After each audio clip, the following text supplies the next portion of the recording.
in the world. Once you put away your phones and your computers and all that we have nowadays, yeah, it's great. We're up to date.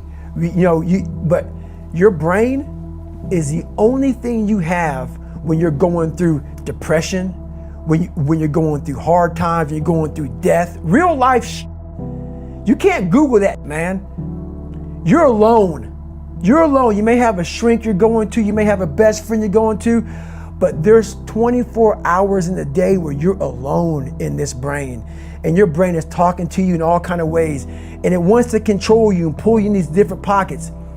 If you can't control your own brain and your brain controls you, you got to tell your brain where you want to go and how you want to go and how you want to get there. You got to control it. If not, it's over. What existed for me was, okay, man, how am I going to make this work? And all I knew back then was hard work. The only way anything gets accomplished. That's all I heard back in those days. You got to work hard. You got to work hard. I'm not getting I can't get this paragraph. I can't remember what the f***'s in this paragraph to pass this test to get in the military. Read again. Still not getting it. Read again. But if you're not getting it, write it out. And that's how I started learning. Okay, well, I gotta write out everything I do. And then write it out again, and write it out again. And guess what happened?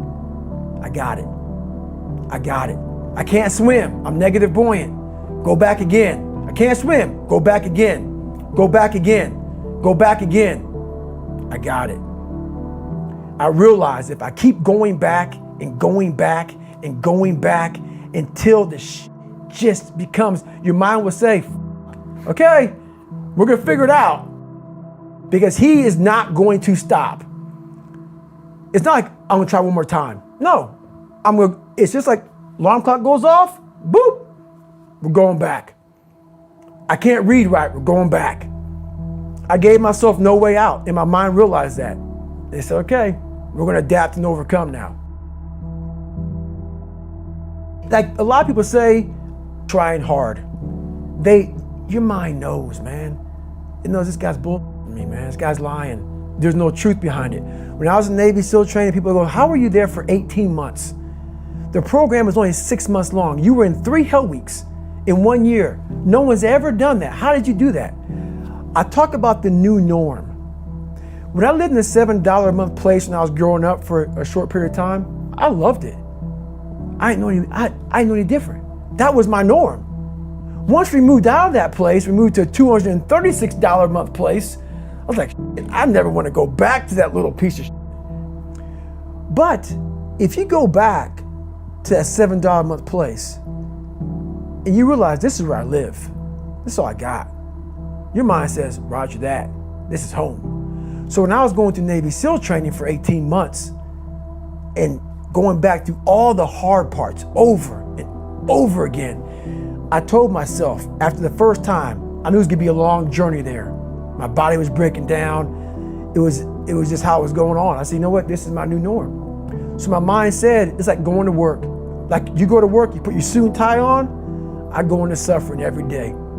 Every day, suffering, being broken, duct taping my feet up, stress fractures, shin splints, being broken. This is my new norm. And your mind says, if we're not broken, this ain't normal. We gotta be broken. So then your mind starts to get tougher and tougher and more callous. People go, how'd you run on broken feet? Broken shins. My mind knew this is how we operate. We're in Navy SEAL training.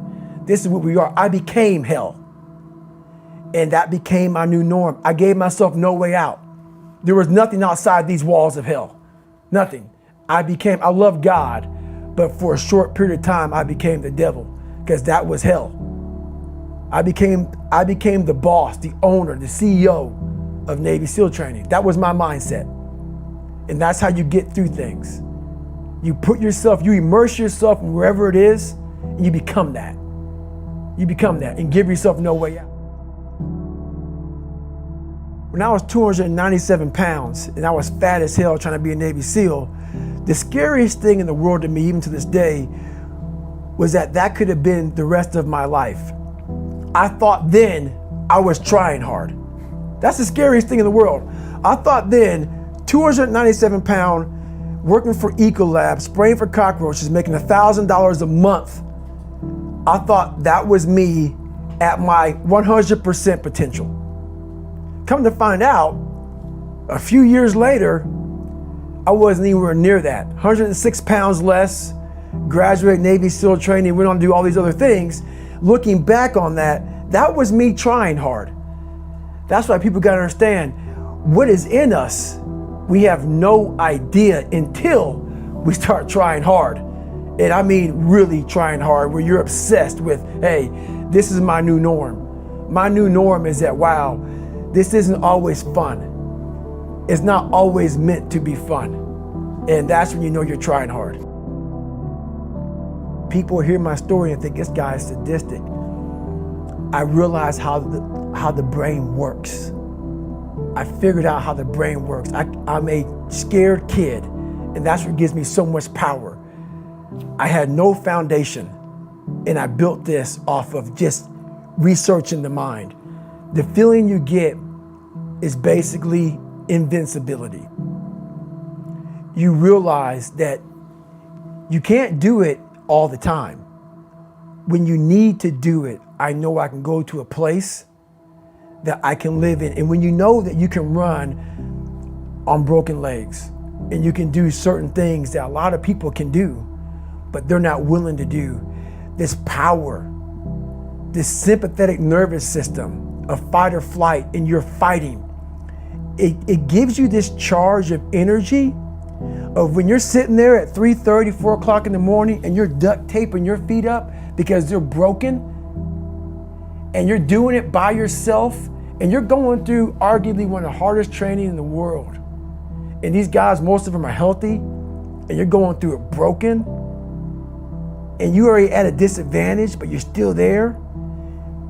You can feed into that and tap into that for a lot of power. But if you look at it, well, I'm broken, man. I'm not gonna make it. But if you look at it as, man, I'm broken and I'm still here. And I'm fighting, and I'm gonna find a way to get through this, because I have no other place to go. It gives you a lot of power. When things start to suck really, really bad, my brain and a lot of people's brain, they don't go to your dad beating you up. Your brain says, we gotta get the out of here. This is miserable. So anger goes away a lot of times when you're suffering, because your brain just says, we gotta run, we gotta go. So that anger is not popping up saying, oh, I wanna show them, I wanna show those people. No, there has to be a much deeper, when I say deeper, it has to be down to mineral soil. It has to be down to that nice mineral soil where nothing can burn. You can't burn dirt. So it has to be down that low, that literally is something in you that's at the core of your soul.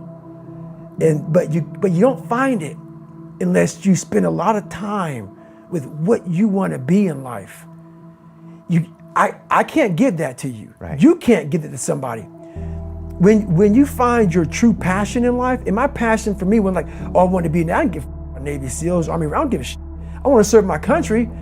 I want to be someone that I'm proud of. I want to look at myself in the mirror because I was so disappointed. That accountability mirror I talk about, I was so disappointed in what I saw every day.